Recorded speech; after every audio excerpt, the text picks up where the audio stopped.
I'll just read her bio real quick. Destiny has a Master of Arts in Theater from the University of Houston and a BA from Grambling State University in Louisiana. She began her teaching career at Waco ISD at the middle school level in 2010. In 2011, she moved to Fort Bend ISD to teach at Sugarland Middle School, where she remained for 6 years. While there, she built a successful theater program that competed in one-act play festivals. In 2017, she began her work with George Bush High School, where she advanced to the UIL Play State Meet in 2017, 2018, and 2019, finishing in the first runner-up position all 3 years with the Bush Theatrical Ensemble. She serves on the UIL Theater Advisory Committee and also serves as the secretary on the board of TXETA. So, presenting her session on first aid kit, actor safety, a workshop covering I present to you Destyne Miller. Destyne, take it away. Hey everybody. I kept seeing people just pop up in the come in and I'm like, oh my gosh, these people want to like hear what I have to say. So I hope it's really, really beneficial. The first thing I want to say is first, Paula, thank you so much for allowing me to do this and for asking me to do this. I think if it didn't work out in the past, it's great that it's happening now because I feel like I have worked with enough principals and administration to kind of find what works. And how to approach them, as well as what works for kids. And this works on the middle school level and on the high school level. I've directed some pretty, I guess, heavy or topics in middle school, just as I have in high school. So I don't want you to think that this is just for high school. It also worked for me on the middle school level. We did To Kill a Mockingbird at the middle school level. We did Insanity of Mary Gerard, and we did Wit at the middle school level. So I think I feel like I have somewhat of a formula, but I'm going to share a PowerPoint with you guys, and I'm going to talk through it quickly, mainly because nobody's talking back at me. And although we're artists and we love to hear ourselves talk, I don't want to hear myself talk for that long.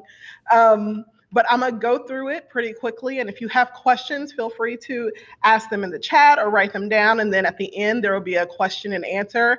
And I'm hoping to get to everybody's answers. Cool. Let's see if I can do this.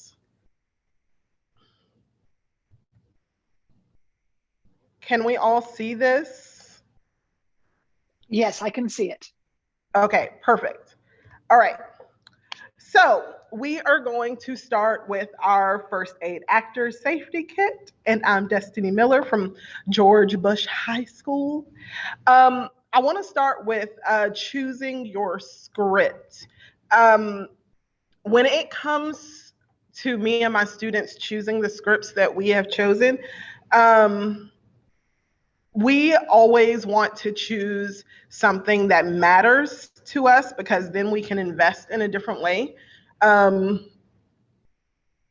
we've invested in, let's say, shows that we kind of feel like we have to do for the school or for community.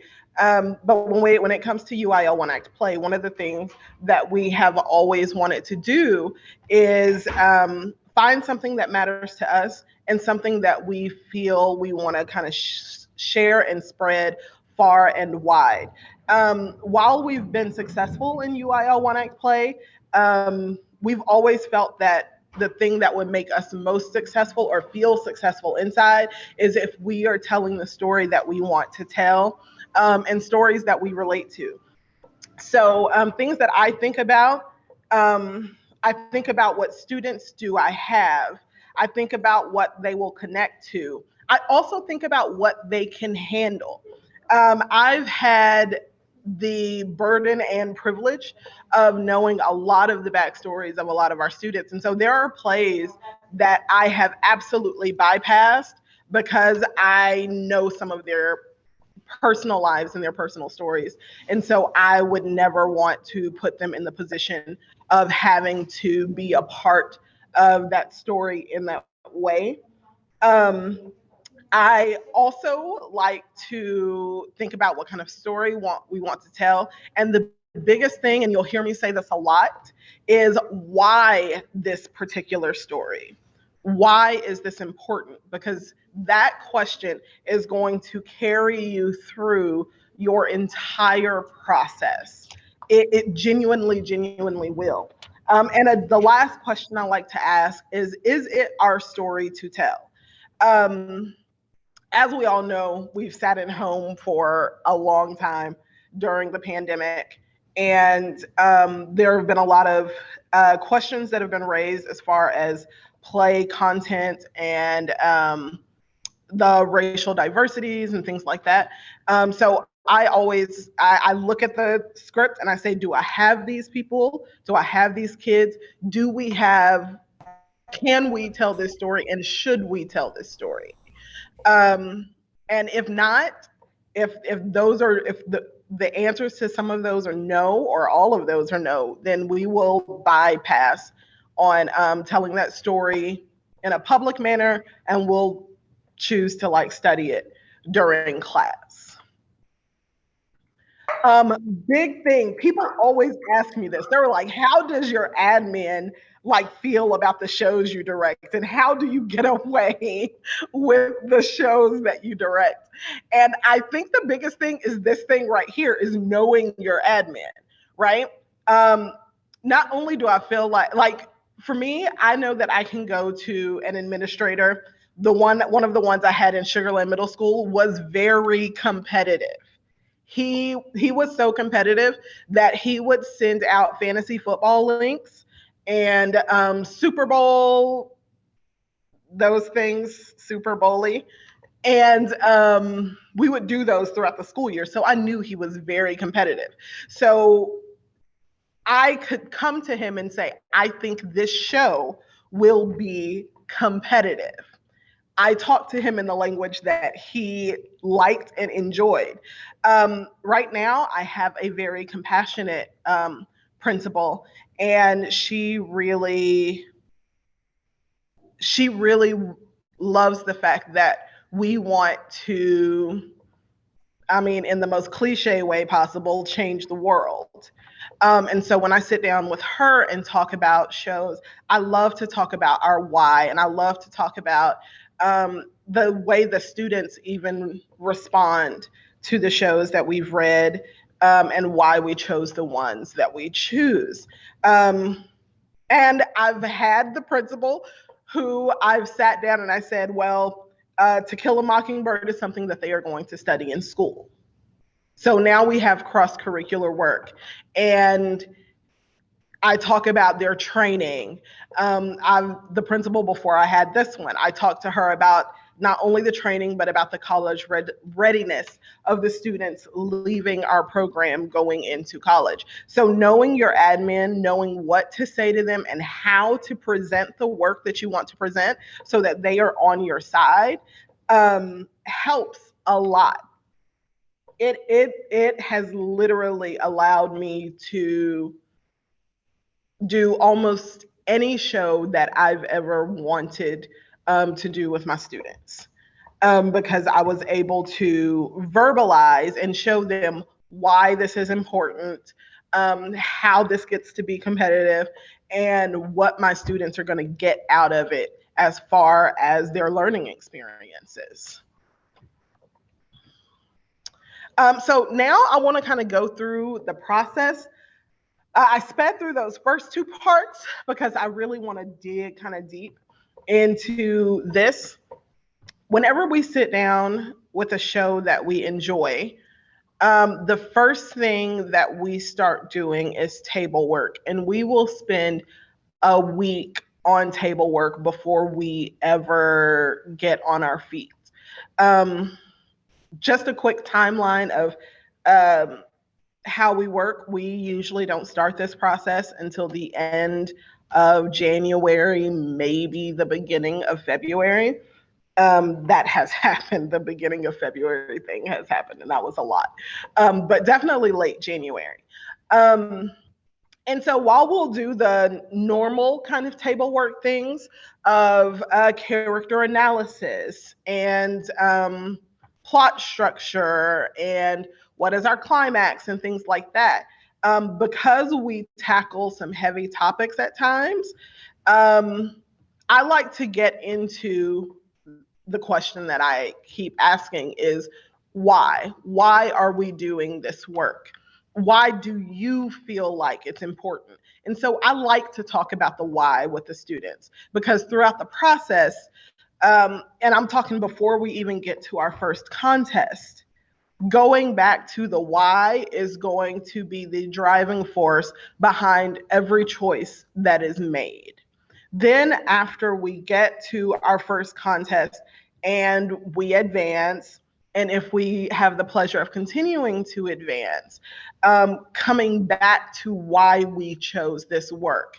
Although the advancing is great, that's not why we chose this work. We chose this work because we felt it was important. Um, and so, understanding the why, I can sit here and talk about it all day, but it's so much more impressive when I get to sit back and someone asks my kids a question and they are able to talk about their own why. And so I let them make their own connections and find why it's important to them. Um, if it's in the context of a controversy as it pertains to race or religion or whatever it is, we like to talk about why the play was written, why we feel the play was written in the first place. That can go into some of your dramaturgical work for sure.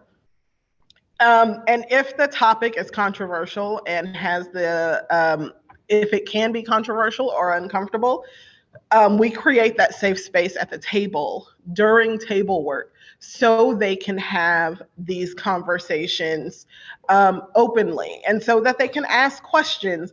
And if we don't have the answers to the questions, we will research it and we will come back the next day so that we can really talk and um, I really dig deep into what we know about this play, why we are invested in this play, why we feel it is important. Because at the end of the day and at the end of the process, we need to know what we want the audience to know, what we want them to feel, or what questions we want them to really contemplate by the time that they leave our audiences, by the time that they leave the house and they're going back into their cars and they're sitting at dinner.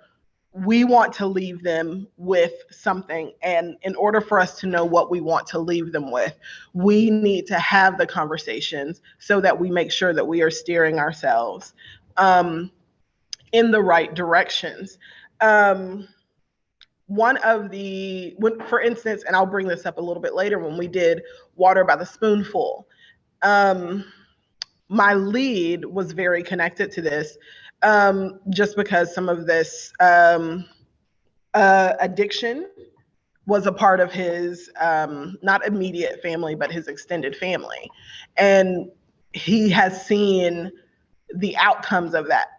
And that was a conversation that the students had. This is a thing that they do, but they'll kick me out of a rehearsal and they'll want to sit and talk a little bit more openly and a little bit more freely about their why. And with Water by the Spoonful, a lot of them didn't know that they all had those connections in some way, shape, form, or fashion. And it wasn't at the beginning of the process that this happened. It was more in the middle. And it reinvigorated them to make choices and to continue fleshing out this work as much as possible because it was so important for them. When we talk about Water by the Spoonful and we talk about the addiction and we talk about the addicts, because the people that they loved could be seen in the characters that they played, it became even more important to them that they humanize these characters as much as possible, which is one of the reasons why I think that Water by the Spoonful for us was very successful, is because they found a way to make these characters more human and flesh out their needs and desires and their objectives and make them very clear and in a way that can be connected to an audience. So for us, table work is very important in figuring out our why, just as much as it is about figuring out what the show is about and, you know, what these characters' goals and obstacles are. The rehearsal process, I have a few slides on the rehearsal process. And so when I think about the rehearsal process for us, we'll have a week of just blocking the show, and I'll get my hand slapped by my stage manager because I'm always like, just let me block. If I start getting into acting before I'm done blocking, smack my hand. I love acting. It's my thing, so I get my hand smacked a lot. But we try to get through blocking really quickly so we can go back and we get to really flesh out these moments. Every year or every show I've had, we've gotten a chance to perform for the school. And so I will have teachers ask me or ask students, like, these are really tough subjects. Like, does this affect you emotionally? And my students have the same answer, like, it doesn't affect us because we are the ones on stage. We are just telling a story. Our job is to affect you. And getting them to that point is a process. And it comes in the training. So you can you can train these things in your classrooms if you get to teach theater all day. And if not, I would set aside rehearsal time to do this because I find that it is very important. Teach students how to use substitution and their lived experiences safely. I don't know about anybody else, but I remember having a director, you know, ask me, do you remember what it felt like when this tragic thing happened in your life? Use that. And we should all know, and if we don't, I don't say should in a judgmental way, but if we don't know, that is a very unsafe space for your students. We want them to be able to live in the moments that they are having on stage, sharing time and space with other actors. We don't want them pulling up trauma in order to get through these moments in a way that is realistic, so your audience sees you really cry or whatever it may be. And so what I've found works best, and this can be through Meisner. I've also used Rasa boxes and such. And I teach muscle memory versus memory recall. And so what that will do is teach your students that in those moments where they've cried or where they've laughed or where they felt happy or whether they felt confused, what you start to get is the questions that you start to ask. And if you want to write these down, you can. But the questions that I ask are like, what does the tension feel like in your body when you are upset? Where do you hold your breath when you are upset? When you laugh, how do you throw your arms? How does your body contort? You know, what does your face do when you're confused?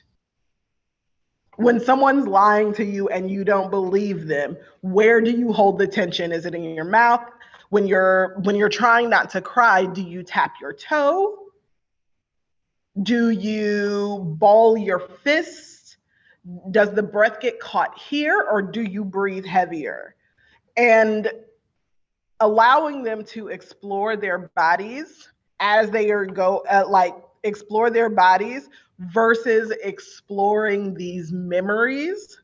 Then when they come on stage, and you are directing them and you're saying, remember, anger looks like this on you.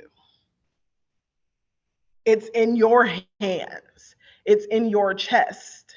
And on you, since this is funny, remember what laughter feels like in your body. And so now we're not sending them to memories in unsafe spaces. We are sending them to muscle memory, things that they remember that their body does. And this keeps them present in their scenes versus living somewhere else while trying to be in a scene. That's really hard. I have done shows. So Water by the Spoonful, there were rough moments. I have done shows where there was a lot of intimacy. And for that, we go through, and I learned this at U of H from Adam Noble, extreme stage physicality. And with extreme stage physicality, there are a lot of conversations that need to be had. One, your students should always feel safe with you. And we'll talk about ESP and stage combat. But my 3 C's, did I really not? Okay. The 3 C's that I have, comfort, communication, and consent. Your students should be comfortable. They should feel open to communicate with you about how they feel, and they should be able to consent to the things that are happening, that they are doing, or what's happening to them. Comfort, communication, and consent. These are really, really, really important for me and for my students. I don't.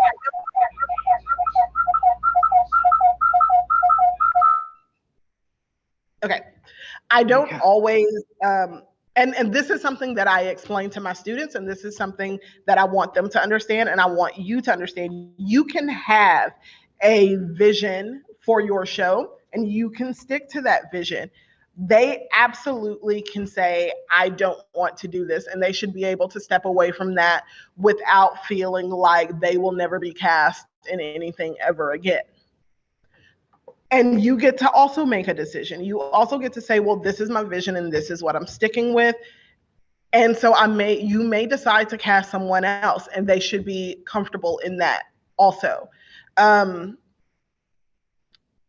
But they should also know that they can walk away, and they should also know that you can just recast the role if that's what you want to happen. I've never really had that issue come across. I will just find a different way. But I think that it's necessary for both director and student to know that there are choices and that those choices are okay. If you decide to step away from this, I'm okay with that. And I applaud you for that. I applaud you for sticking with what you feel your boundaries are. And they should know that that's okay. One of the reasons why I don't think I've really had that particular issue is I like to ask, me and my students, we will have this conversation when we are coming up with what's going on stage. And is it necessary to tell the story, or is it shock value? Are we doing this because it'll look cool, or are we doing this because it serves the story? If it does not serve the story, it doesn't really need to be there. Which is why the next bullet point says people can and will accept uncomfortable and necessary. If you've been in the audience for any of my shows, I'm sure I've made you feel uncomfortable. And if I haven't, then I'm okay with that also. But I'm sure I've made people feel uncomfortable. They've told me as such. But they also told me that they get it. They also told me that like that was powerful. Like it should have made me feel uncomfortable. And it's because they felt that the way that we handled it was a very necessary thing. And when your kids believe in the story and they believe in the storytelling element, and they know that you will not put them in a position where you are just making them do something so that you can get a judge's attention or have someone walk away just remembering that thing because it was a thing and not because it served your story. When they trust you like that, they know that your idea or their idea is for the story purposes versus what are people going to like be shocked that we do. We never set out to shock people. We never set out to see what we can get away with. We genuinely, and I mean this from the bottom of my heart, we genuinely set out to tell the best story possible in the best way possible, in the clearest way possible, and honoring playwright's intention and making sure that that we serve the story, and that ends up what you end up seeing is because of those questions that we've asked. Um, Staging extreme stage physicality. Um, this is where I like to have fun. Is I like to ask myself a lot of the time. I ask myself this a lot. Like, do I have to play this like realistically? This is where you get to be artistic and where you get to be creative. And so if you have that student that is like, I don't want to do this, challenge yourself. How can I still get this same idea across? How do I get this same idea across, but without having the student be uncomfortable or getting around for in the blood, for instance. We did In the Blood a few years ago. It was a woman literally being taken advantage of sexually a lot. And asking ourselves, but there was one particular scene in the script that was absolutely out of the question.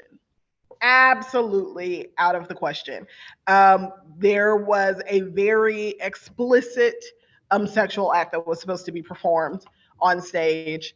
And one, no, I wasn't going to do that. I work with children, I work with kids. But two, like, there was no way we could put that on stage, or no way I would want to put that on stage. And so the purpose that we started working with that scene was, what is the purpose? What is the point of the scene? Okay, he takes advantage of her, and this is the person that takes advantage of her the most in the worst way. He treats her like trash. Okay, so what are the other ways that we can make sure that that thing still happens without having to do this explicit thing that we could not do? And so we found our way around it by sticking to what the purpose was versus what the actual act was. In The Bluest Eye, we did The Bluest Eye this year. And in The Bluest Eye, there are two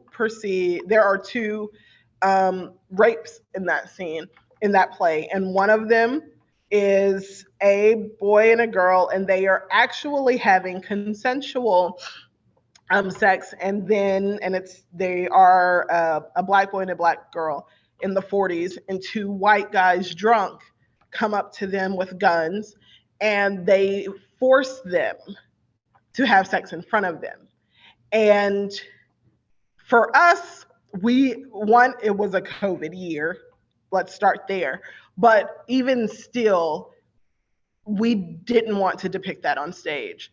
So instead, what we did was interpretive dance. And so she does when it was consensual, it was very flowy. It was pointed toes. It was elongated arms, and it was very beautiful. And then when the two white men with guns come out, it turned into very staccato movements. It was the exact same dance, but very staccato movements. Very The tension in the muscles was very, very difficult to like move. Flexed feet, exact same dance, just making the movements not as beautiful. And it came across very, very well exactly what was happening. We did it in front of our school, and we did a talk back afterwards, and the kids were like, in this, why did you guys choose dance for the sexual moments? And we were just like, great, you knew they were sexual moments, that's fantastic. And we kept that theme throughout the play, so when that you saw it happen again and they are dancing, you know exactly what's going on. So sometimes we read these scripts and there are some very heavy things going on in them. And as creatives, we have the opportunity to figure out how to put that on creatively and safely for our students. Um, when we talk about extreme stage physicality, I just talked about all this, so I don't need to talk about it again. I do want to say this. Safe words are really important. So when your students are working together, give them a safe word. Ours is Kiwi, because I don't think I've ever seen that in a script, and Adam Noble's brilliant. And so we use Kiwi, and if your kids know that that's a word not to be played with, anytime they say it, whoever's around them needs to back up off them, and you guys get to have the conversation of, why did you feel uncomfortable, were you hurt, things like that. This gives them a way to be able to continuously for you to continuously check in with them, and for them to have autonomy over them, like autonomy within the scene, which I think is very, very important. Stage combat. I'm not going to talk a lot on this, but physical, it's just as important to keep your kids physically safe as it is to keep them mentally and emotionally safe. And so ESP tends to be real, not like sex, obviously, but it tends to be more real. The physical touching and being in each other's space is real. Stage combat is not. I know we have some first year teachers in here. If you can, hire a fight coordinator to come to your school to teach you and your kids stage combat, what that looks like. No one should ever be hit, kicked, pushed. No one should ever be hurt, because it is completely and 110% fake. We are not connecting hands to people's faces, to their jaws. We are not connecting feet to people's stomachs when they're getting kicked. All participants should be in full control of their bodies at all times. If I have a student get pushed across the stage, the student that's getting pushed is really throwing themselves. They're not really getting pushed. If someone gets slapped, they aren't really getting slapped. I know this is an issue that comes up in UIL all the time, but we are literally the first defense in keeping our kids safe.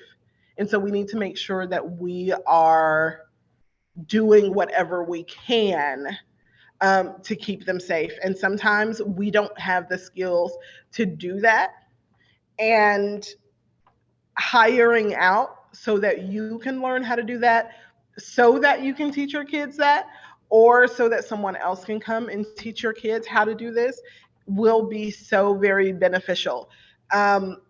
Really, at the heart of this presentation is not about like all of the things that I've gotten a chance to, direct, but more so about the fact that keeping my kids safe is really my ultimate goal. Them understanding, um, and believing in telling the story as completely as possible, um, keeping them keeping their bodies and their minds safe, them knowing that that is my top priority allows them a type of trust in the space so that we are able to do the type of shows that we can do. It also allows me and to sit down with my principal and say to her, this is what we do to get ready for shows like this. They aren't always they are hardly ever in our process. They get to see the product. And while it may be uncomfortable for an audience or while they may not understand it, if you can talk to them about it and if you can lay out your process for them, my principal will come in and she'll see this in action.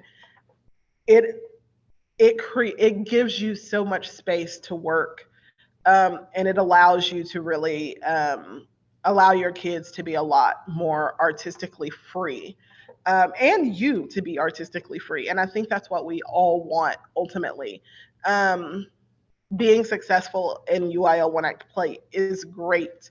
It's even greater when you are doing a show that you 110% believe in, that your kids buy into and that they connect to.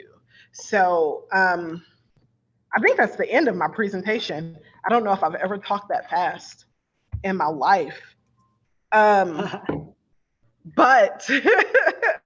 I do want to, I don't know if I stopped screen sharing or not. I did not. But I do want to go ahead and open up for questions. Do you have any questions, folks? I know someone asked a question to me about a new rule regarding stage combat. So I'll talk a bit more tomorrow in my presentation at 10, but starting in October, it'll become official in October, but it'll be prohibited to have any contact strikes to the head, the face, the neck. Basically, we're looking at shoulders above in one act play. So, and Destiny mentioned, there's always talk about, comes one act play time about, hiring the stage combat, director or a fight choreographer and all. So there's a big difference between, hiring someone, learn about stage combat, learn how to do it properly, how to do it safely. All right. So you could have a workshop, you could invite other schools, everyone can chip in and hire, an incredible person to teach you, do a full weekend of it. All right. There's a difference between doing that and hiring someone specifically to choreograph your show for one act play.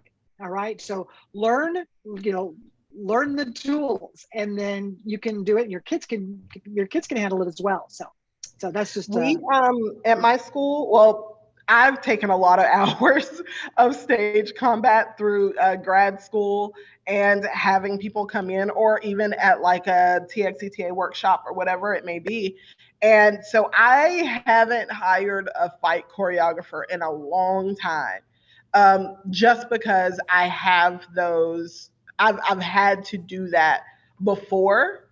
And so it helps a lot whenever you can step into your classroom and you can teach that as a lesson.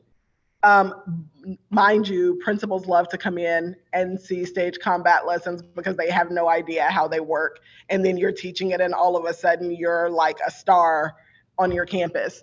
But it also, teaching it in my classes makes it so much easier when we come to the rehearsal process, because now if we are choreographing something, we get through it like that because we've taken the time to get those kids trained in knowing how to do that already.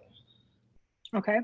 With the question, what do you think is the best way to handle an administration that is both competitive and conservative?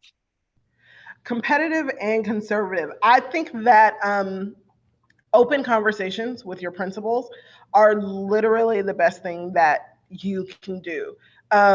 Knowing what are their absolutes to start off with, so that you're not even going in fighting for something that you don't feel like they're going to give you. If you're already not going to win that fight, I would say not to go into that fight. But I always think it's worth the fight. I am a fighter. I'm also, and Paula, I'm sorry, I'm gonna say this out loud, but I'm also a ask for forgiveness versus asking for permission type of person. Because sometimes, and this is what a lot of non-theater people don't understand. Sometimes what they feel they have a problem with, they've only read. They don't know what it's like to be staged, right?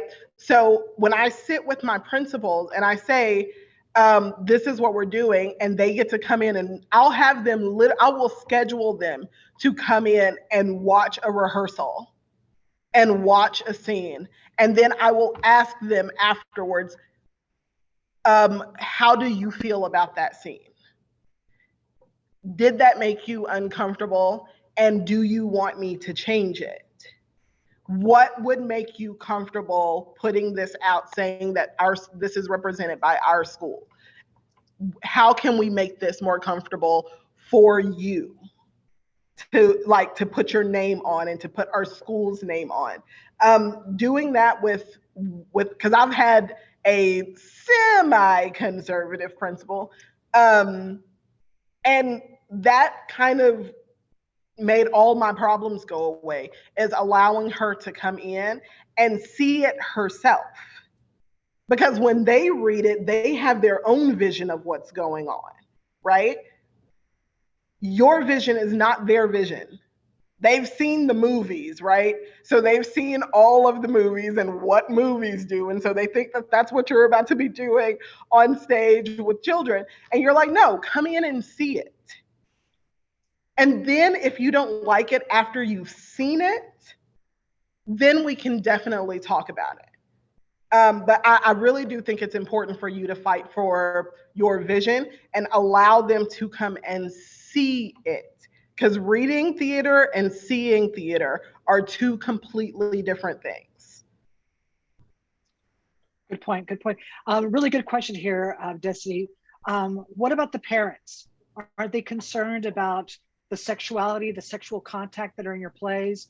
Since the students are obviously in high school and all that, how do you deal with that? I know I sound like a unicorn, but I don't deal with that. And I think it's because, and I really think I front load open communication. At the beginning of the year, when we have parent meetings or open house and things like that, parents get to sit. We'll have kids perform during that. I'll take parents through acting workshops, just so they see how we work, and they always know that I'm an open book and they can contact me at any time about anything. I have literally never had a parent come see a show and question any choice that we've made on stage. When we have our parent meeting and I talk to them about the play, I will go through my vision with parents. I will tell them how we're going to go through this process. And in the end, I've never really had that issue. And I think it's because the communication is open from the beginning. And I'll have my program is really made up of kids who have seen our shows prior to coming in, and their parents will be with them when they watch a show, and they want to be on that stage.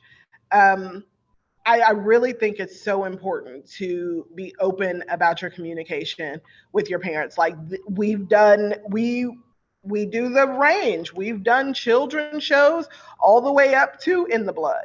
So don't think that your child is going to come into this program and this is the only type of theater that they will do. Um, and I'm real big on letting them know that if we do all Disney in high school, when they move to college, they're not going to be ready. Our district is really big on profile of a graduate, and ELA classes use the language, math classes, history classes use the language, theater should use the language as well. We are getting kids ready for college just as much as everybody else is. Okay. Have you ever had to stop a rehearsal because the emotional toll of the subject matter became too much? How did you move forward after that?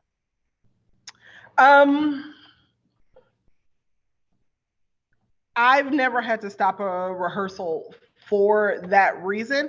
I've had a student come to me and say, "Miss Miller, was that scene good?" And I said, "Yeah." And I looked at him like, really? Like, yep, it was really good. He was like, "Yeah, I wasn't being safe." And I said, "What do you mean you weren't being safe?" Because I wanted him to talk about that. He's like, when I came onto the scene, and I didn't know that I had directed it the way that it had happened in his life. We had not had that conversation, but apparently what I asked him to do, and he was just coming in and seeing, his mom lay on the floor, overdosed. And I had him stop at the door and just not be able to move. And he was like, "Well, that's exactly how it was when I found my grandmother." And I was really, he goes, in order to get there, I just let that open up so that I could do that. And I was really unsafe. And I said, "What have we talked about in being unsafe?" He was like, "Yeah, I can't do that again." He's like, "Because coming out of that was too hard." And I was like, "Absolutely." I said, "Well, what we can do is talk about what your breath felt like in that moment. What we can do is talk about what your body felt like at that moment." We are really big on the emotions are not for us. They are for the audience to have. We are just to tell a story. Our characters they have objectives and they have tactics. And we allow the audience to feel everything. I don't know if that answers your question. I think so. This question I think is kind of like for me, but someone was asked, I might have missed this, but with the new rules on stage combat, is it permissible to hire a fight choreographer in order to ensure safety of fight scenes? Not for one act play. You can hire a fight choreographer to do a workshop. You can invite the entire school, but to hire someone specifically to stage, to choreograph fight scenes for the one act play would be the same thing as Destyne hiring someone to just coach acting for a particular scene, okay? Or just hiring someone to teach dialect, a specific dialect for the one act play. So that would be considered aid in directing. But, for those of you who have, multiple, directors in your program, you may want to consider, getting trained in stage combat. That's why we have, 3-4 directors that you can list. So the answer is no, but yes, you can have, definitely have a, fight choreography workshop, get the training, get certified, do all of that, and teach your students, because they will continue the process of teaching others. All right. Other questions? We've got her here. Ask away. Ask away. I will throw this out there. Just I'm not trying to, defend what I play or their reading committee process, but I'm sure some folks are thinking, Destiny's mentioning several, very specific examples of her plays and which contain some of the plays that she chose for one act. So remember that a lot of these plays do go through the play approval process. They go through, the reading committee. So sometimes, and Destiny knows this firsthand. So sometimes if there's something that's questionable, sometimes, like she said, it's like, you don't know what my vision is by reading a cutting. All right. So, what we'll do sometimes, for those of you who are going, wow, how did they get away with this and all that, is we pick up the phone and talk to the person. Or you call the state office, or the state office will call you, and let's have the conversation. Seriously. I've called Because, Paula we've heard some, times. yeah. And I will throw out an example of Angels in America, one of my favorite plays. And so we found we had a really, excellent cutting. However, there were a couple of questionable scenes where you look at it and go, are they really intending to keep, the action that's happening in this scene? So what do? I called the director. Hey, let's talk about this scene. It's like, oh, no. This is how we're going to do it. This is what we're going to do and all that. So, sometimes the best thing to do is just pick up the phone and call. All right. Very, very much so. All right. You've got, can you speak on the 9 square boxes if you haven't already? I'm assuming this is the Raza boxes? Rasa boxes. So one, I love teaching Rasa boxes. My kids hate it so much. They walk into when my veterans walk in and they see the 9 boxes, they literally like exhale, like,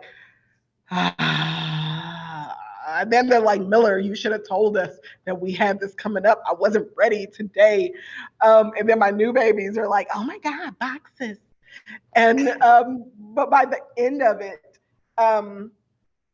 Rasa boxes is it's literally memory recall. How to take memory recall and turn it into muscle memory. That's how I've always used it. The first part of it, yeah, it's about to be a little bit difficult. You're going to go through some memories. After going through those memories, we literally coach them through focusing on the parts of their bodies, focusing on their breath, focusing on facial expressions, focusing on how to make this thing theatrical so that you're leaving behind your memory, and what you are holding on to is what's happening in the body. And it has changed our program tremendously. And I believe, to answer the question that I had earlier, I believe this is why we don't have those emotional days. Because they aren't living in their moments. They are living in these characters' present versus their own past. And it makes a world of difference. We did have one rehearsal one day that almost got to that point where we may have wanted to stop it. And it was, again, with Water by the Spoonful. And the first time that Elliot and Odessa see each other in the play, they already hate each other, and their mother and son, right? They hate each other already. He is ripping her to shreds. She is ripping him to shreds. And so we asked the question during one rehearsal. We asked the question of, why do y'all hate each other so much? I get it. She was a bad mom. I get it. Like, she's the reason why your little sister died. But why do you hate her so much? Why can y'all not get along? And so instead of going back to the table for table work, we put it in the body. And so I turned on some music and I said, this is what I want to see. I want to see the two of you live out this relationship from the beginning of y'all's story. So Elliot, you go back to being a little boy. Odessa, you go back to having a toddler. And let's see this story play out up until this moment. And they did that. And so what would happen is you would see her leave him right? It started out with them playing patty cake, and it was beautiful, and we were all cheesing for the first time at this relationship. We saw a mother and a son, and we didn't get to see that ever. And so it was really nice for everybody. And then when she starts using, if you saw our version, we personified addiction. We made them characters. And so my addiction went, and they would pull her away, and they would pull her away for longer periods of time every time they went. And for the character that played Elliot, he started to understand that resentment and that waiting and that her never being around. And then when she overcame it and he was the one that was becoming addicted, and he would come to her for help, she would see the addiction on him, and she stayed away. And so for her, she wasn't away because she didn't love her son. She was trying to keep herself safe. He didn't see that. She did. And at the end of it, there was a moment where they finally sat down side by side, and he felt like he had his mom. And she sees the addiction coming, and she gets up and she walks away. And Michael cried. Like, he just cried. And we were like, okay, all right. So, and then I never leave that, right? We don't leave that open. I say, let's talk about it. Let's talk about this. And while you guys never got to see that relationship happen on stage, they got to come into that scene knowing that it was so much more than just my mom making me mad. But it was years in time that built up this level of hatred that could only be produced from love, right? That could only be produced because I love you so much. And yeah, we do a lot of things like that. We do a lot of things like that so that by the time they get to the stage, they get to live in those moments and not in their memories. This is all great information. And you do all this work. This is kind of still in that table work stage, that's still kind of creating, period, or do you do all these things after you've staged the play? Yeah, we do it throughout the entire process.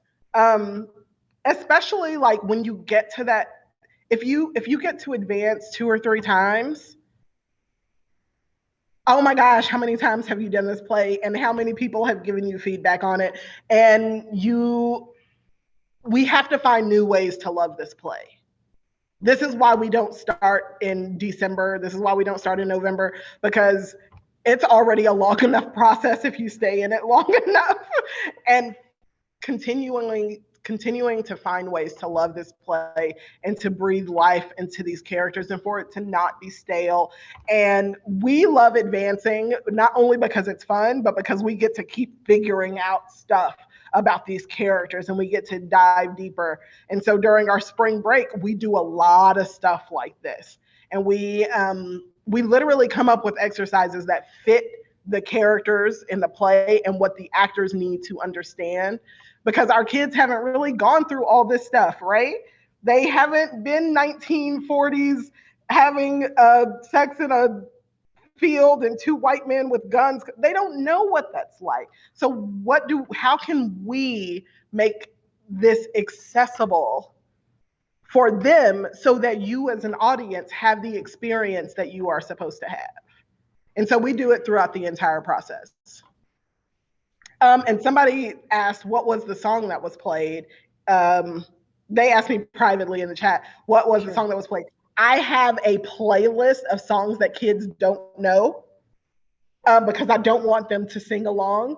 I want them to be able to do the acting workshops. And so I do a lot of Max Richter.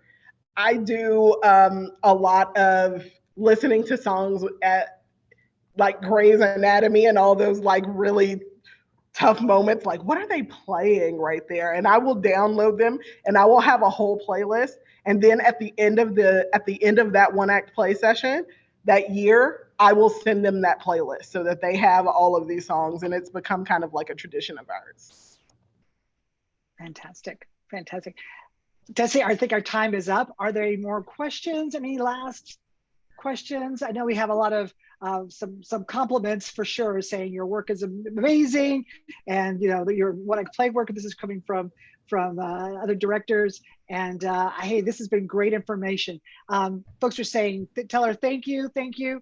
Thank you from UYL, thank you from me, and we look forward to future workshop sessions with you. So I bet you folks are going to be asking for Raza Bucks's sessions and all that, because it's really it's quite fun and quite, you know, powerful. Can be a very powerful experience. So thank you for all your knowledge, and folks, we will definitely have her video will be available. You know, I would say within the next couple of days or so, as well as the handout, hopefully of her slideshow, of her presentation. I believe your email address was included on that as well. Can people email you? Is it on there? Yes. All right. Okay.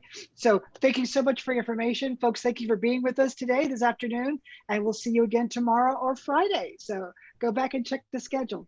Destyne, thank you very much. Thank you so much. All right. I appreciate Y'all have it. a great school year. All right. Talk to you soon. Bye.